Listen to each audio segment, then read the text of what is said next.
누구나 일상생활과 경제 현장에서 쉽게 이용하는 기상정보. 기상정보를 활용하는 산업 분야 역시 그 수를 헤아릴 수 없다. 다양한 분야의 전문가들, 다양한 분야의 사람들과 접촉을 해서 우리가 그거에 맞춰서 서비스를 해주는 어떤 기상청의 모든 역량이 집중되어야 될 것으로 생각을 하고 있습니다. 우리만의 고유 모델을 개발해야 되는 거 아닙니까? 한국형 수치 모델을 개발하고 있습니다. 하고 있습니까? 기존 산업에 활력을 불어넣으며 동시에 신산업 창출까지. 창조경제의 원동력으로 꼽히는 기상정보. 인물 포커스. 고윤화 기상청장을 만나본다.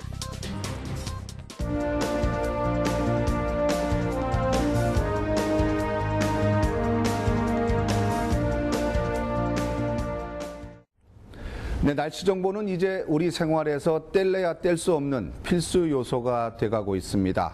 오늘은 이처럼 갈수록 그 중요성을 더해가고 있는 기상 예보에 대해서 말씀 나눠보는 시간 마련했습니다. 이 자리에 고윤화 기상청장 나오셨습니다. 청장님 안녕하십니까? 안녕하세요. 예, 연초라 많이 바쁘실 텐데 이렇게 출연해 주셔서 고맙습니다. 네. 예. 지난 9월에 취임하셨으니까 이제 넉 달 정도 되셨거든요. 많이 바쁘셨죠? 어떻습니까? 네, 이 지난 넉 달이 어떻게 지냈는지 모를 정도로 정신없이 보냈습니다. 예. 그래서 뭐 국회에서 국정감사도 치렀고요. 예.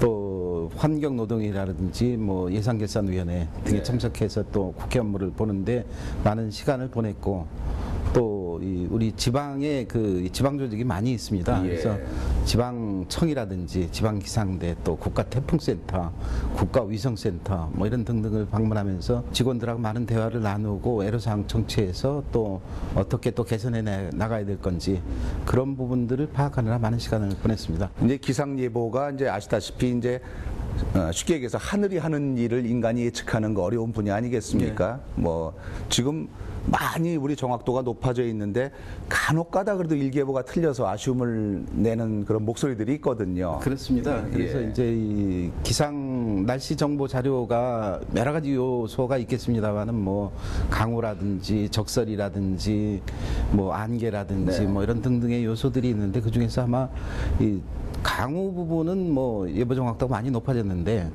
이 눈이라든지 안개라든지 이런 부분들은 굉장히 이 기술적으로 아직까지 극복해야 될 문제들이 많이 있는 것 같습니다. 네. 지금 이제 안개 말씀하셨는데 요즘 이른바 그 중국발 스모그에 대한 관심들이 참 많거든요, 국민들이. 네. 근데 이제 환경부에서 이제 이것을 그 국립환경과학원인가요? 그쪽에서 예보를 내는데 국민들 목소리는 이걸 좀 기상청이 좀 같이 이렇게 해서 좀 워낙 그 민감한 사항이니까요. 초미세먼지는 뭐 폐업까지 직접 들어간다 해서 고민들이 많은데 요즘 개선하실 생각은 없으신가요? 네, 기상청에서 현재 그 미세먼지 예보를 위해서 이 미세먼지 예보를 담당하고 있는 국립환경과학원 우리 직원을 2명 파견해 줬습니다. 그래서 그 직원들이 가서 기류에 대한 분석이라든지 모델의 어떤 이 개선이라든지 뭐 이런 업무를 현재 담당을 해주고 있고요. 기상청에서 할 수 있는 더 잘할 수 있는 영역 또 환경부를 지원할 수 있는 영역이 뭔가 이런 부분들을 생각을 해보면 저희들이 잘할 수 있는 부분은 이 어떤 대기의 어떤 흐름, 유동 뭐 이런 부분들에 관해서는 환경부보다는 훨씬 더 잘할 수 있기 때문에 중국 쪽에서 날라오는 거 위성도 자료도 저희들이 가지고 있고 또 레이더 자료도 있고 여러 가지 자료들이 있고 또 우리는 슈퍼컴퓨터가 있기 때문에 그런 것들을 잘 활용을 하게 되면 이 스모그가 들어와 가지고 대기가 얼마나 이게 정체돼서 머물러 있을 건지 뭐 이런 부분들에 대해서는 저희들이 잘 할 수 있기 때문에 그 부분은 저희들이 스모그 모델을 개발하는 방안을 지금 검토를 하고 있습니다. 그래서 6개월 남짓한 시간을 저희들이 써서 스모그 모델을 좀 개발을 해서 스모그 주의보라든지 뭐 이런 걸 먼저 내고 환경부에서는 그걸 받아서 이 미세먼지 예보를 내는데 쓰게 되면 훨씬 더 정확한 정보를 국민들한테 전달할 수 있지 않을까 그런 생각을 하고 있습니다. 지금 말씀하신 그런 것들이 잘 이렇게 진행이 돼서 국민들이 조금이라도 미리 알 수 있다면 또 대비할 수 있는 거니까요. 그런 것들을 또 환경 전문가시니까 더 잘 아시지 않겠습니까? 예. 지난해 11월인가요? 그 예보 서비스를 개편하셨다고 말씀을 들었거든요. 구체적으로 어떤 내용이신지 좀 소개해 예보 주시죠. 서비스의 개편은 그동안에는 7일 예보를 했습니다. 조금 중기예보라고 그러는데요. 에서 한 3일 정도를 저희들이 늘려서 10일 예보를 하기 시작했습니다. 그래서 10일 예보를 하게 된 이유는 주말에 어떤 특정한 어떤 일정이 잡혔다가 다음 주말은 어떻게 될지 그게 굉장히 궁금한데 그동안에 7일 예보를 하게 되면 끊어지는 바람에 다음 주말을 볼 수 없는 그래서 스케줄을 다시 잡아야 되는 상황에서 그걸 서비스하려면 한 10일 정도로 늘리면은 다음 주말을 볼 수 있기 때문에 그런 데에 착안해서 10일 예보를 하게 됐습니다. 근데 이제 10일 예보를 하면 이제 국민들은 좋겠지만 그 예보하시는 분들 입장에서는 그만큼 부담이 더 커지는 거 아닌가요? 그래서 내부적으로 논란이 많이 있었던 거로 알고 있고 뭐 예보를 늘리게 되면 이제 이 뒤쪽으로 갈수록 예보 정확도가 점점 떨어질 수밖에 없는데 그렇게 되면 오히려 국민들한테 더 불안감 주고 더 이 불편을 주지 않을까 하는 어떤 그런 얘기들이 좀 있었는데 이 시뮬레이션을 해보니까 7일 예보를 하나 10일 예보는 조금 정확도가 떨어지긴 한데 그래도 뭐 쓰는 데는 큰 지장은 없을 정도로 그래서 안 알려주는 것보다는 그렇게 하는 것이 국민들한테 오히려 더 도움이 되겠다 하는 판단에서 그렇게 하게 됐습니다.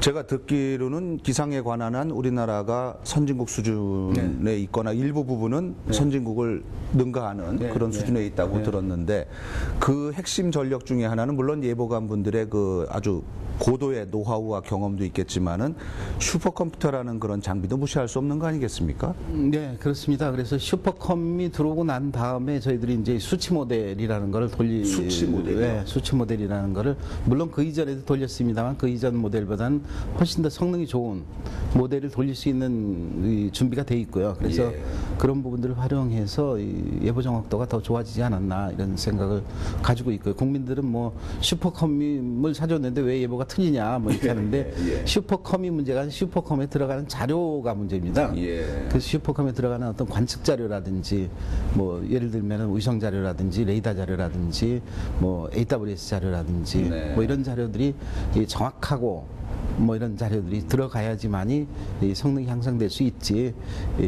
그러겠죠. 뭐 그냥 성능이 향상되는 거 슈퍼컴만 가지고 향상되는 건 아닙니다. 이 슈퍼컴에 들어가 있는 자료 그리고 이미 들어 있는 자료들은 상당량의 그 빅데이터 아니겠습니까? 그렇습니다. 그것들을 잘 이렇게 분석을 하면은 앞으로 다가올 예상을 하는데 큰 도움이 될 거라는 생각이 드는데 지금 말씀하시는 그 자료를 그것이 아까 언급하신 수치예보 모델이라고 봐도 되는 겁니까? 어떻습니까? 네, 수치예보 모델에서 나온 자료들이 굉장히 방대한 양의 자료가 나옵니다. 그리고 또 그 자료들이 계속 쌓여 있습니다. 컴퓨터 내에. 그래서 그런 자료들을 잘 활용을 해서 우리도 일명 요새 최근에 뭐 빅데이터에 대한 관심들이 많아지는데요.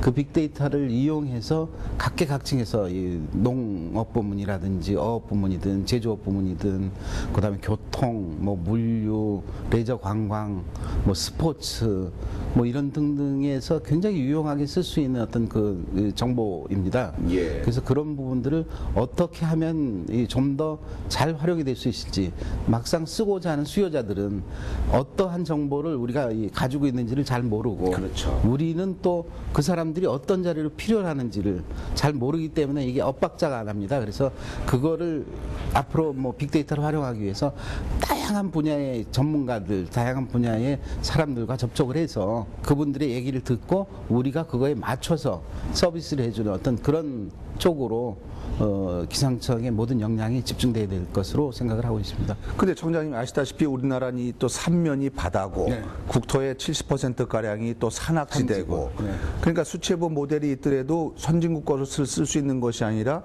우리만의 고유 모델을 개발해야 되는 거 아닙니까? 네, 그래서 이제 저희들이 그 지금까지는 UN 모델이라고 해서 영국 기상청에서 개발한 그 모델을 도입해서 쓰고 있는데 모델의 뭐 정확도는 뭐 비교적 괜찮습니다만은 우리나라의 어떤 특수한 어떤 상황을 갖다가 정확하게 구현하지 못하고 있기 때문에 이 한국형 수치 모델을 개발하기 위해서 이 한수예라고 부르는 한국형 수치예보 모델 수치예보 모델을 만들어서 현재 이 모델을 개발하고 있습니다.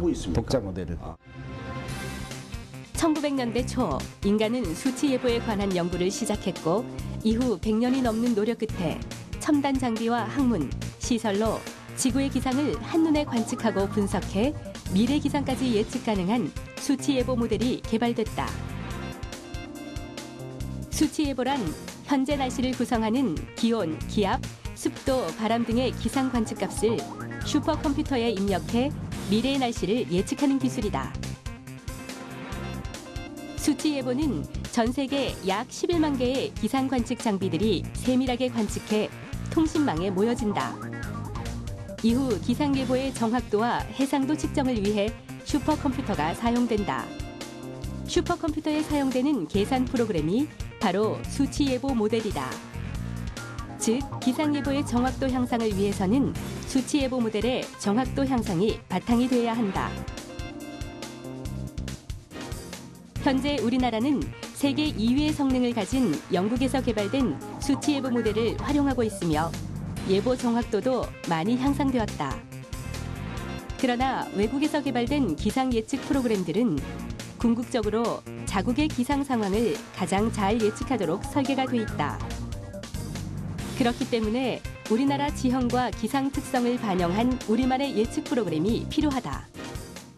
최초에는 수치예보 모델을 구성하는 각각의 부품들을 1단계에서 개발하는 사업을 진행하고 있고 올해가 1단계 사업의 마지막 해입니다. 그 다음에 2단계부터 해서는 개발된 부품들을 조립해서 시험 예측용 수치예보 모델을 만들고 이 시험 예측용 수치예보 모델을 성능을 개선해서 최종적으로 예보관들이 활용할 수 있는 수치예보 시스템을 만드는 사업을 진행하고 있습니다. 기상청은 기상 예측에 최적화된 수치 예보 모델을 2019년까지 개발하도록 각 분야의 전문가들을 모았다. 그 결과 2011년 한국형 수치예보 모델 개발 사업단이 출범했다. 한국형 수치예보 모델 개발 사업단은 역학코어팀, 물리모수화팀, 자료동화팀의 개발본부가 중심이 되어 3년씩 3단계로 나누어 사업을 진행할 예정이다. 복사나 경계층, 구름, 강수와 같은 물리 과정들을 모델에서 고려해줘야 되는데 그런 과정들을 수식화해서 모델에 집어넣어주는 작업을 말합니다. 위성이나 그리고 지상 관측 그리고 뭐 항공기 자료 같이 이렇게 관측 쪽이 많이 있는데 그런 관측 자료들을 수치 예보 모델에서 사용할 수 있게끔 입력 자료로 사용할 수 있게끔 만들어주는 그런 프로그램을 만들고 있습니다.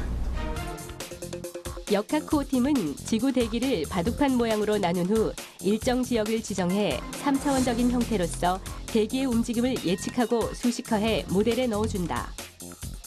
수치예보 모델 결과를 활용해서 타 분야에 활용했을 때 간접적인 경제적인 효과는 약 6조 원 정도 되는 것으로 이미 조사되어 있습니다.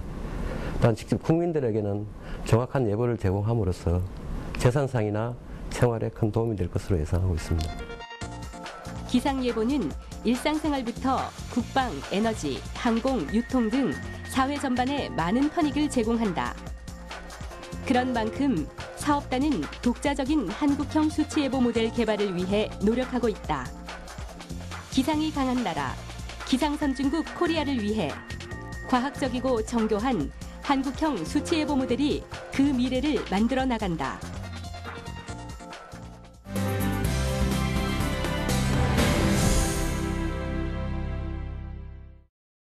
우리나라의 기상 예보 수준은 선진국과 비교해서 어느 정도라고 볼 수 있나요? 글쎄 뭐 정확하게 뭐 우리가 몇 등이다 뭐 이렇게 해서 얘기하기는 어렵습니다만은 뭐 대체적으로 수치 모델을 가진 나라가 전체 독자적인 이 수치 모델을 컴퓨터를 이용해서 하고 있는 나라는 13개 나라밖에 안 됩니다. 네. 13개국 중에서 뭐 여러 가지 이 WMO의 자료를 이용해서 저희들이 비교 평가를 해보니까 6위 정도에 해당되는 것을 저희들은 인식을 하고 있습니다. 예, 우린 또 우리만의 그 독자적인 그 기상 관측 위성도 갖고 있지 않습니까? 네. 큰 도움이 되는 거죠. 그렇습니다.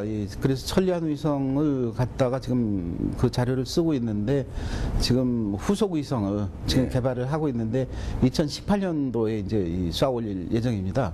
그게 올리면 해상도가 지금보다는 굉장히 높아집니다. 해상도가 지금 높아져서 그 자료를 쓰게 되면은 좀 더 정확한 해석이 가능할 것으로 생각하고 또 거기에 이 관측하는 요소들도 굉장히 늘어납니다. 굉장히 늘어나서 아마 굉장히 많은 도움이 될 것으로 생각을 합니다.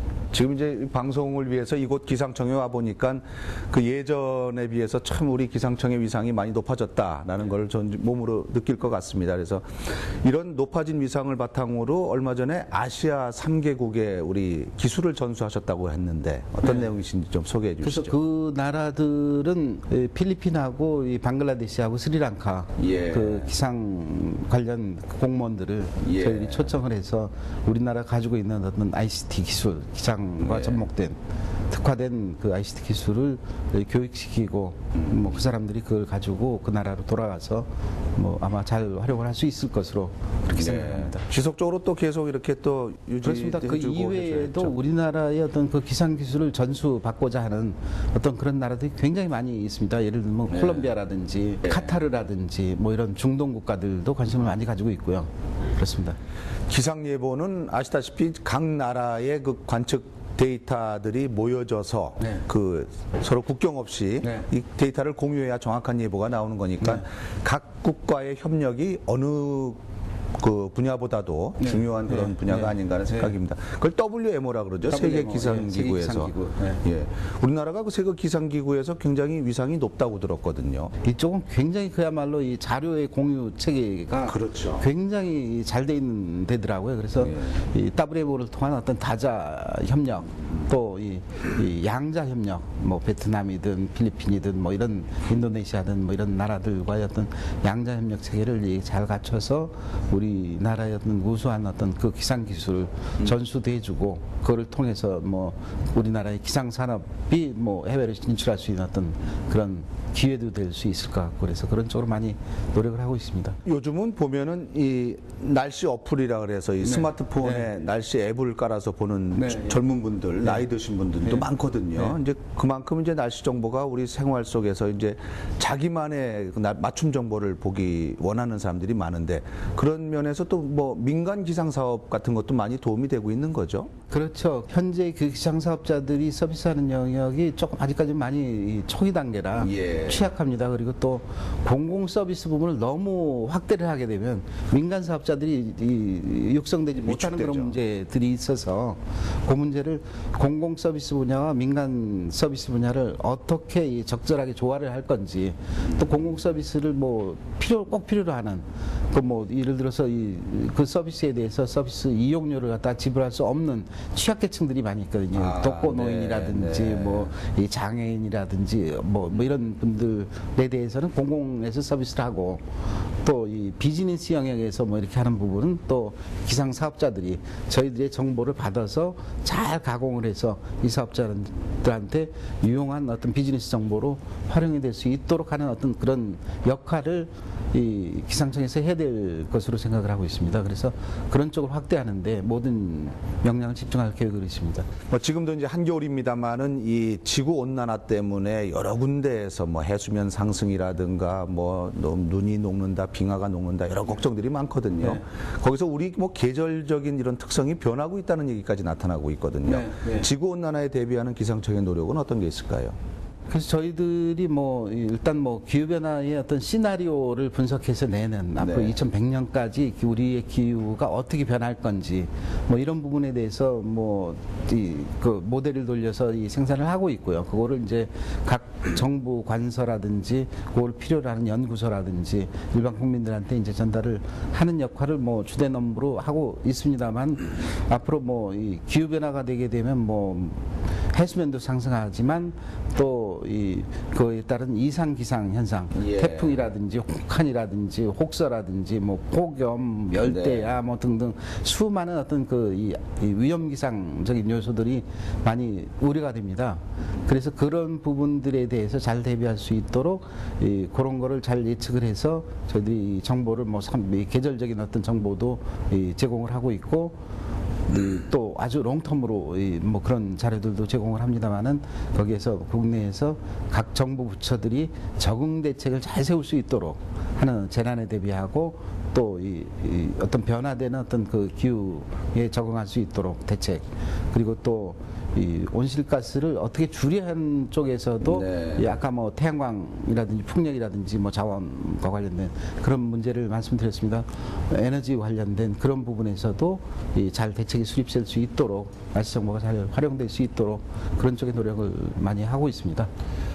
여러 가지 기상현상들은 예측이 되지만 지진만큼은 아직까지도 정확하게 예측, 현대과학의 어려움 중에 하나라고 듣고 있거든요. 그렇습니다. 지진 예측은 뭐 말 그대로 거의 불가능하다라고 네. 생각이 그래도 되지는 대비는 해야 되지 않습니까? 되는데 다행히도 뭐 지금까지는 우리나라는 뭐 그렇게 큰 지진이 많지 않고 예. 한 7년에 한 번 정도 뭐 5.0을 넘어가는 지진이 좀 있었습니다만은 건물이 조금 흔들리는 정도의 지진이죠.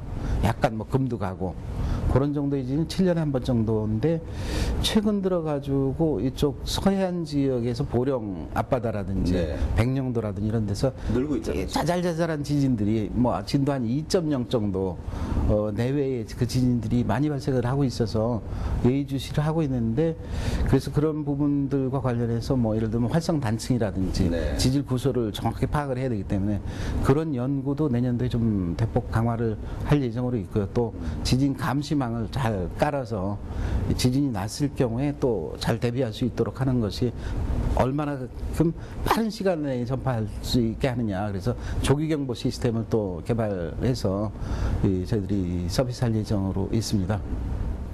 지진이 나는 지역을 잘 분석을 하면은 어느 정도 지진의 그 활성 단층대라든가 이런 것들이 또 새로운 데이터가 많이 축적이 되는 거니까요. 네. 그를 바탕으로 또 이렇게 어떤 예보 체계를 갖출 수도 있지 않을까 하는 나름대로의 생각은 하고 그렇습니다. 있습니다. 예. 하여튼 뭐 경보 체계를 확립하는데 해서 서비스하는데 하여튼 최선을 다해야 되겠죠. 마지막 질문 드리겠습니다. 네. 올해 이제 2014년이 밝았습니다. 올해 기상청 어떤 일을 하실 계획이신지 말씀해 주십시오. 아까도 조금 간간히 제가 언급을 드리겠습니다만 일단 기상청에서 가지고 있는 빅데이터를 갖다 예. 어떻게 하면 잘 활용할 수 있을 것인지 그 분야에 가장 큰 이 목표를 두고자 하고요.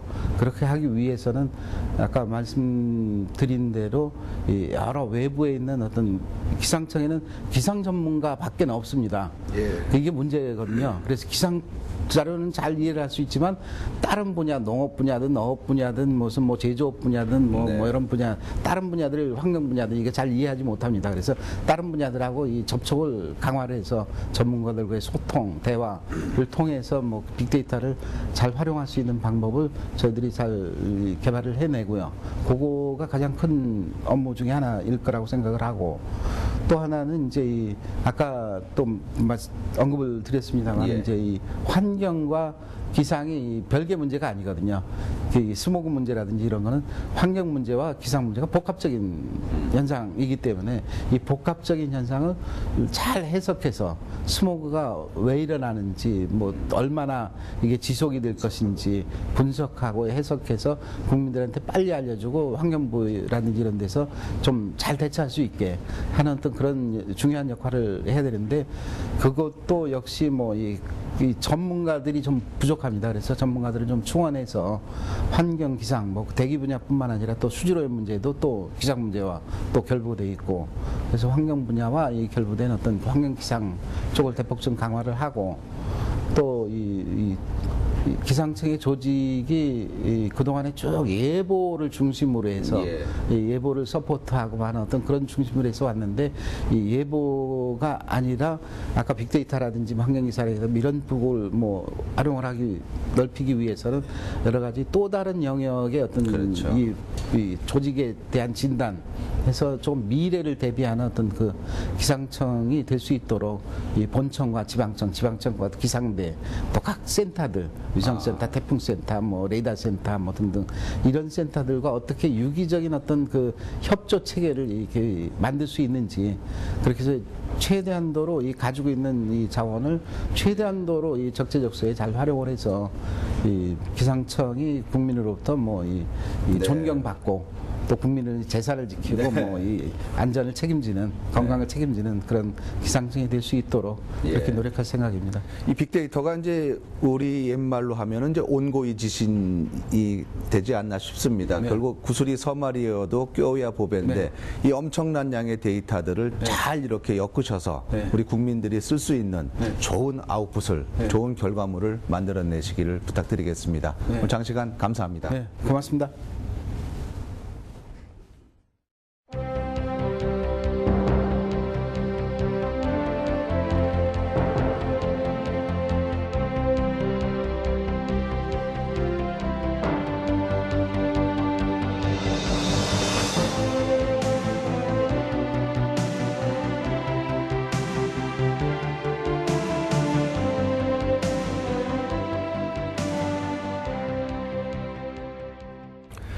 네, 다가올 미래를 예측한다는 것은 그만큼 남들보다 앞서서 준비할 수 있는 여유를 갖는 것입니다. 하늘을 친구처럼, 국민을 하늘처럼이란 기상청의 구호처럼 나날이 발전하는 일개보를 기대하면서 인물 포커스 오늘 마치겠습니다. 감사합니다.